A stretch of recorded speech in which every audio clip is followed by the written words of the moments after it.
Emmanuel Macron visé par des rumeurs d'homosexualité. Pour cet expert, Brigitte Macron aurait dû suivre son exemple. Après la décision de la Cour d'appel de Paris de relaxer les deux influenceuses coupables de répandre la rumeur selon laquelle Brigitte Macron serait un homme, la première dame a décidé de se pourvoir en cassation. Une mauvaise décision, selon Louis-Georges Tine, fondateur de la Journée mondiale contre l'homophobie et la transphobie. Depuis des années, les rumeurs se multiplient au sujet de l'identité de Brigitte Macron. Sur les réseaux sociaux, de nombreuses personnes assurent qu'elle était autrefois un homme. Ces spéculations ont été notamment alimentées par les influenceuses Natacha Ray et Amandine Roy. En première instance, le tribunal correctionnel de Paris a condamné les deux femmes pour diffamation.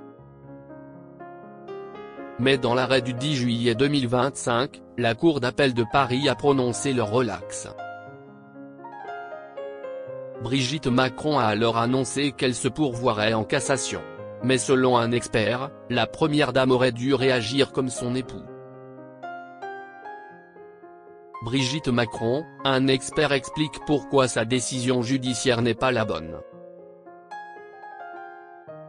La rumeur selon laquelle Brigitte Macron était autrefois un homme s'est répandue pour des raisons transphobes, dans le but d'attendre la première dame et à travers elle, son époux.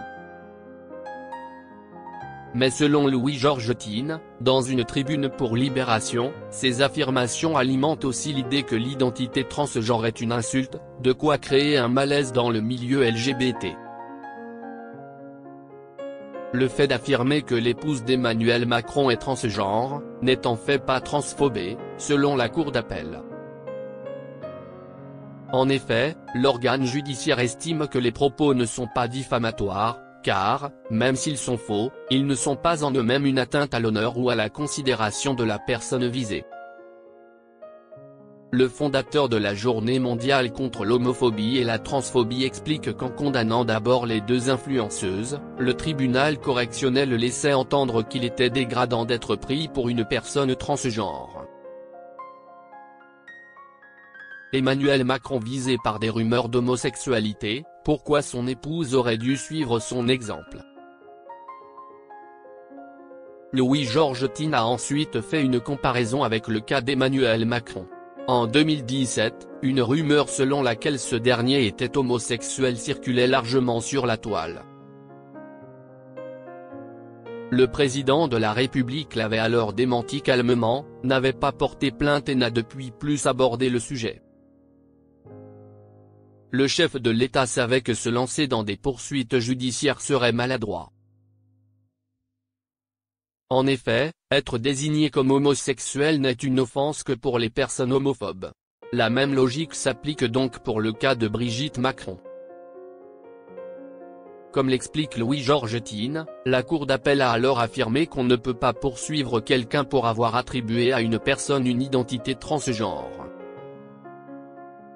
En effet, ce serait entériner l'idée que cette identité est une insulte. Cela aurait ouvert la porte à une jurisprudence dangereuse, qui ferait des personnes trans une catégorie juridique honteuse. Le droit ne doit pas refléter les préjugés, il doit les dépasser, a-t-il déclaré. Le militant contre l'homophobie souligne alors qu'en souhaitant laver son honneur, la première dame contribue, peut-être involontairement, à conforter l'idée que cette rumeur est honteuse.